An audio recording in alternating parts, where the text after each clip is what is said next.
Bismillahirrahmanirrahim. Assalamualaikum warahmatullahi wabarakatuh. Alhamdulillahirabbil alamin. Wa bihi nasta'inu ala umurid dunya waddin. Wassalatu wassalamu ala asyrafil anbiya'i wal mursalin nabiyina Muhammadin wa ala alihi wa ashabihi ajma'in. Amma ba'du. Insyaallah pada malam hari ini kita akan melanjutkan tafsir surat Al-Fatihah. Akan tapi kita tidak membahas tentang tafsirnya, kita akan membahas tentang fadhailu hadhihi surah, yakni keutamaan surat Al-Fatihah ini. Keutamaan yang pertama yakni afdalu suratin fil Qur'ani kama anna ayatal kursi afdalu ayatih. Yakni surat Al-Fatihah ini merupakan surat yang paling utama, ya, yang paling afdol di antara surat-surat lain di dalam Al-Quran.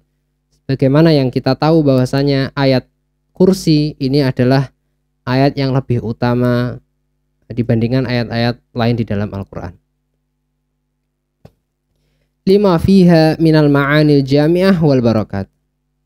Karena di dalam Al-Fatihah ini ada makna yang sangat jami', yang sangat melingkupi hampir seluruh syariat Islam.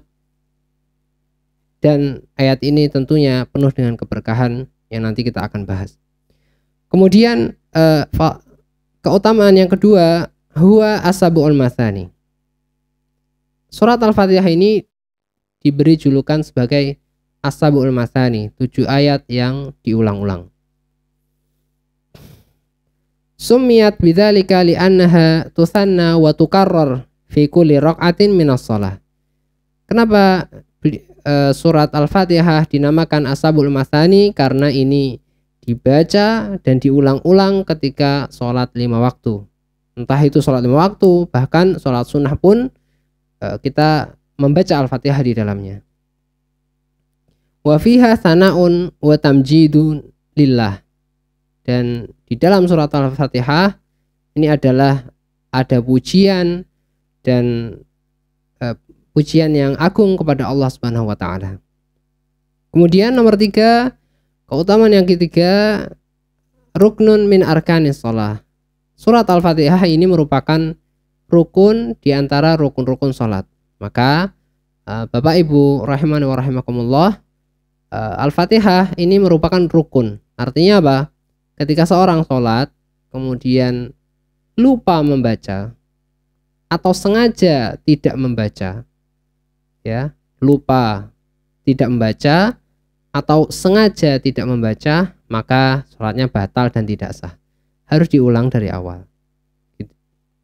Itu namanya rukun seperti itu.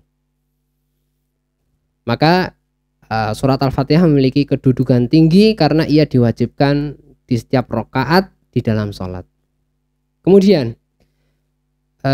keutamaan yang nomor 4, ruqyatun wa shifaun fiha shifaun minal amradi biiznillah. Surat Al-Fatihah ini merupakan surat ruqyah, surat yang bisa digunakan untuk ruqyah, untuk menyembuhkan penyakit.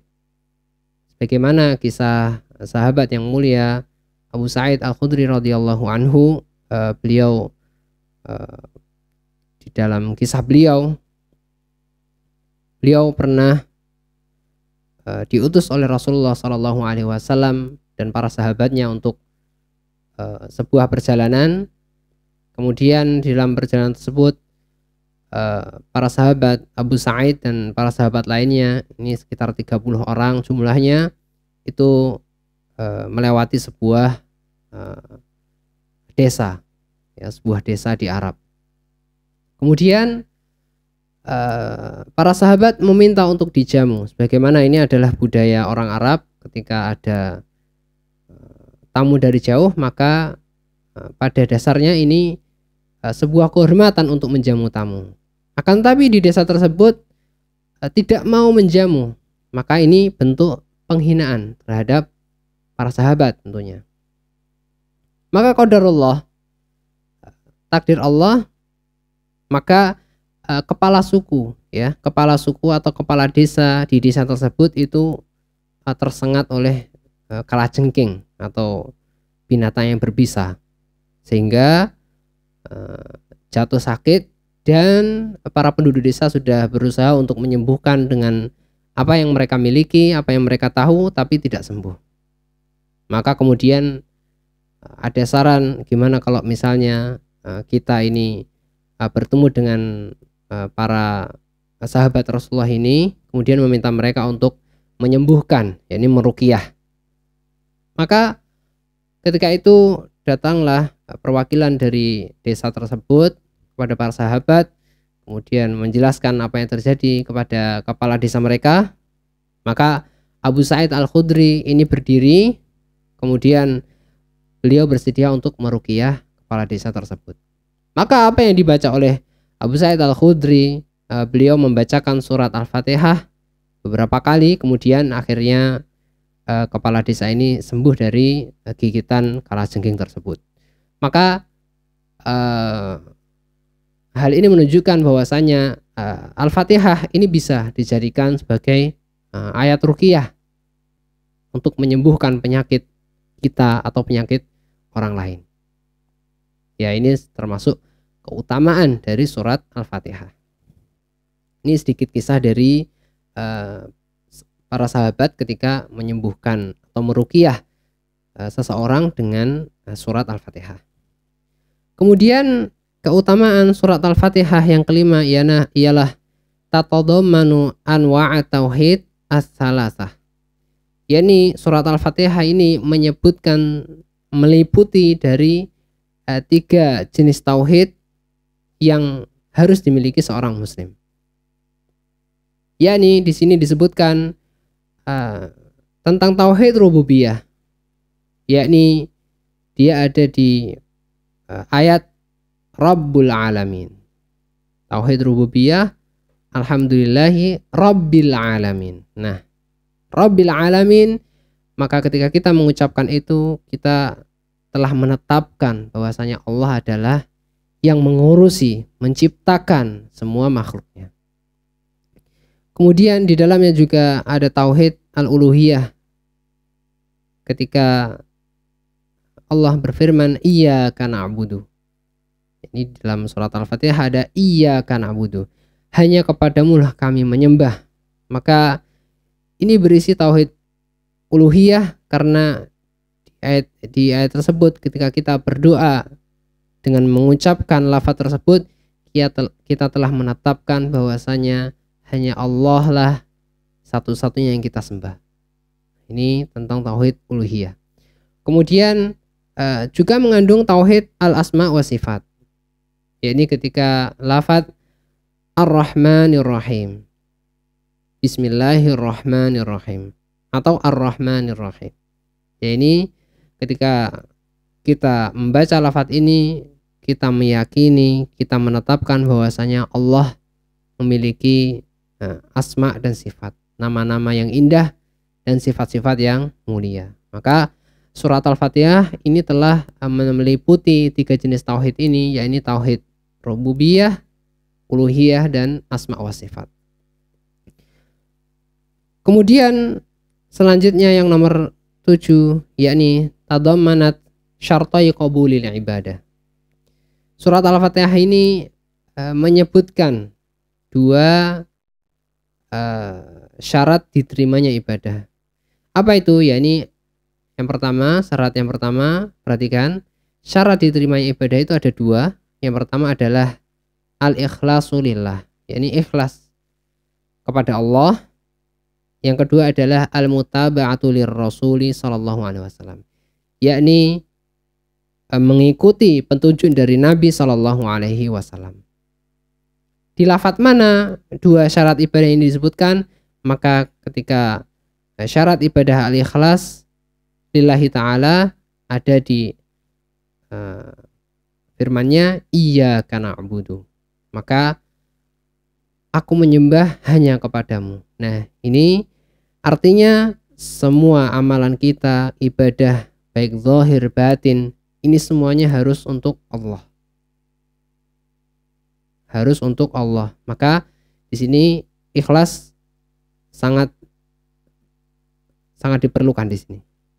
Kemudian Syarat yang kedua al-mutaba'atu lirrasul sallallahu alaihi wasallam, yakni mengikuti Nabi sallallahu alaihi wasallam. Ini ada di lafaz ihdinas siratal mustaqim. Tunjukilah kami jalan yang lurus. Maka maksudnya di sini adalah jalan yang Allah ridhoi. Maka apalagi kalau bukan jalan yang ditempuh oleh Rasulullah sallallahu alaihi wasallam.